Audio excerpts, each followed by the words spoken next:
నమస్తే అన్న, అందరికీ నమస్కారం. కువైట్లోని ఒక బంగారు షాపులో సేల్స్మెన్గా పనిచేస్తూ ఉన్న ఒక భారతీయుడిని కువైట్ మహిళ ట్రాప్ చేసిందనమాట. అలాగే నేను నిన్ను ప్రేమిస్తూ ఉన్నాను, నేను నిన్ను పెళ్లి చేసుకుంటానని చెప్పేసి అతనికి మాటలు చెప్పడంతో మన భారతీయుడు చూసుకుంటే కానీ కువైట్ మహిళను పెళ్లి చేసుకుంటే ఇంకా లైఫ్ సెటిల్ అయిపోతూ ఉంది, ఎటువంటి ఇబ్బంది ఉండదని చెప్పేసి ఆమె చెప్పిన మాటలు వింటూ వస్తూ ఉన్నాడనమాట. ఆమె చెప్పిన మాటలు వింటూ రావడంతో ప్రస్తుతం అతను జైల్లో ఉన్నాడనమాట.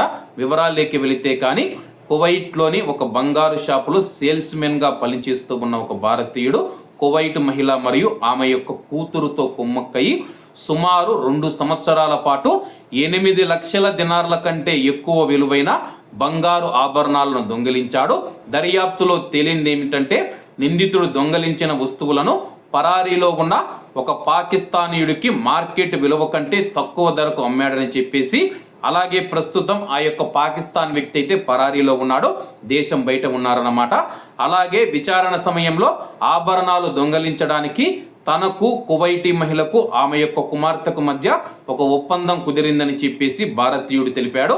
తాను సంపాదించిన డబ్బును వారికి బదిలీ చేస్తూ ఆ నేరాన్ని కొనసాగించేలా తనను ఉసిగొల్పారని చెప్పేసి, కువైట్ మహిళ తనను పెళ్లి చేసుకుంటానని నమ్మించిందని చెప్పేసి భారతీయుడైతే సంచలనమైన విషయం తెలిపాడనమాట. ఆమె నన్ను పెళ్లి చేసుకుంటాదంటే ఆమె చెప్పిన మాటలన్నీ నమ్మి నేను పనిచేస్తూ ఉన్న షాపులో 2 సంవత్సరాల పాటు 8 లక్షల కంటే ఎక్కువ విలువైన బంగారు ఆభరణాలు దోచి ఆమెకు ఇచ్చానని చెప్పేసి ప్రస్తుతం పోలీసులకు ఈ యొక్క విషయం తెలియడంతో వాళ్ళని అరెస్ట్ చేయడం జరిగింది. దీంతో దొంగతనం మరియు మనీ లాండరింగ్ కేసును అప్పీల్స్ కోర్టు సంచలనమైన తీర్పునిచ్చింది. భారతీయుడికి 10 సంవత్సరాల జైలు శిక్ష, కువైట్ మహిళకు 5 సంవత్సరాల జైలు శిక్ష విధించడంతో పాటు దొంగలించిన వస్తువుల విలువ 8,09,000 దినార్లను జరిమానాగా విధించింది.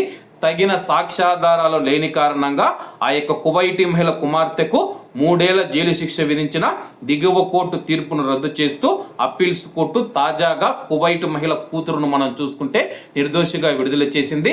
కాబట్టి కువైట్లో ఉన్న మన భారతీయులు ఎవరైతే ఉన్నారో ఇటువంటి కువైట్ మహిళలు కావచ్చు, ఎవరైనా ఆడవాళ్లతో జాగ్రత్తగా ఉండండి, లేదంటే కానీ ఇలా జైలు పాలవలసి వస్తుంది.